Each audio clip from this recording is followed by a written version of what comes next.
But my suggestion is it's not so much that we should anticipate a problem, that the problem was already created by all the inflation of the past 12 years, and that we have generated this financial bubble worldwide, and that we have to anticipate in that. And when this comes back, we're going to have a big problem, and you have to deal with it. And my big question is why would you want to stay around for this? It seems like I'd get out with it while the getting's good.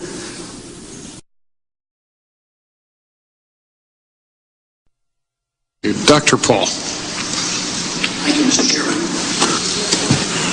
Good morning, Mr. Greenspan. I understand that you did not take my friendly advice last fall. I thought maybe you should look for other employment, but I see you kept your job.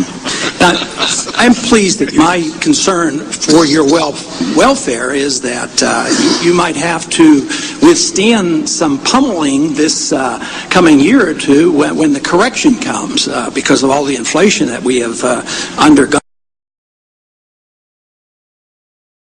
While here in the Congress over the past several years, there's been several things that have been pointed out to me that we shouldn't bring up at committees. One is the Constitution, and the other, of course, before the Banking Committee is dollar policy. You explained earlier the dollar policy, the Secretary of Treasury speaks for the dollar. And I find that interesting and a bit ironic that you have the monopoly control over the money, creating new money and control over the interest rates, but you don't speak for the dollar, and that's deferred to the Treasurer. And we know that, but I think that's sort of academic anyway, because ultimately the number of dollars you create and the marketplace determines the value of the money, so no matter what you say or the Secretary of Treasury says won't matter a whole lot. But dealing with the Constitution, I'd like to point out to my colleagues and others that the Constitution is explicit on the type of monetary system that we have, or are supposed to have. For the past 32 years, we've been operating with a fiat monetary system, and it hasn't done well.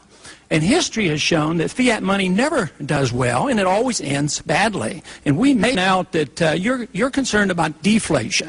Of course, your definition of deflation is slightly different than the free market definition, because we believe deflation requires the shrinkage of the money supply and the increase in the purchasing power of the dollar. But anyway, you show that decreasing prices are a threat, and therefore you have to print faster than ever, and you've been doing a pretty good job there. Since January of 2001, you've taken M3 from 6.5 trillion up to 8.2 trillion. That's a pretty hefty hunk of new money, $2.3 trillion of new money, and hasn't done a heck of a lot of good. So I think that it's interesting that you have this concern and you excuse yourself and you plan to print whatever is necessary. At the same time, you come to us and say your biggest concern, and this too is entertaining or interesting, that the chairman of the Federal Reserve isn't talking so much about monetary policy, he's talking about energy prices, because they're going down and they're deflationary? No, because they're going up and they're inflationary. So I don't know how we can have it both ways. Just because low interest rates might help the stock market and might help the housing market doesn't seem to me to be fair to the elderly who have saved their money, suffer from the inflation that still exists, at the same time they lose their income. And for that reason, I think the system that we work with now is very biased. It's biased toward those who want to consume. We have a system, both the Treasury and the Fed encourages the Fannie Mae, Freddie Mac program of increasing equities and then borrowing against it and then suffering the consequences. And your question? I remember 4 total. They've always advocated that we in the Congress spend less, and it really hasn't. The advice hasn't been taken.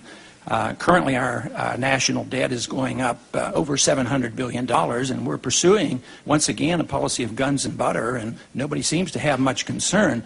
But I think the Fed participates in this as long as you control a monopoly control over money and credit, and you can accommodate the Congress. I mean, if we spend and nobody's going to buy those Treasury bills, we know if you want interest rates at 1%, you're going to buy them. So in a way, you're complicit in what we do here in the Congress, but I don't see that coming to an end with the monetary system. That's very unusual and unique form of financing our houses, which has caused tremendous inflation in our housing prices, through the financing of Fannie Mae and Freddie Mac, which in some ways the Fed participates. In many ways, the foreign central banks participate extensively in this. Anyway, we have a housing bubble. Housing prices go up, and that, I assume, participates in this wealth because the consumer has gone out and borrowed sometimes more than their equity. Of course, equity prices are soaring. That, to me, is like saying that we had great wealth when the NASDAQ was 5,000. And all of a sudden, that great wealth dissipated rather quickly. So I do not see how we can say that we have true wealth without savings that's created artificially by the excitement of easy money and easy credit and artificially rising prices, and then people go out and get into further debt. To me, it seems like the bubble leaked and you patched it up quickly, but we're back on the same track again of very excessive spending, excessive borrowing, and we never had the liquidation. What really are you thinking about when you're talking about the rising wealth that has helped in this recovery?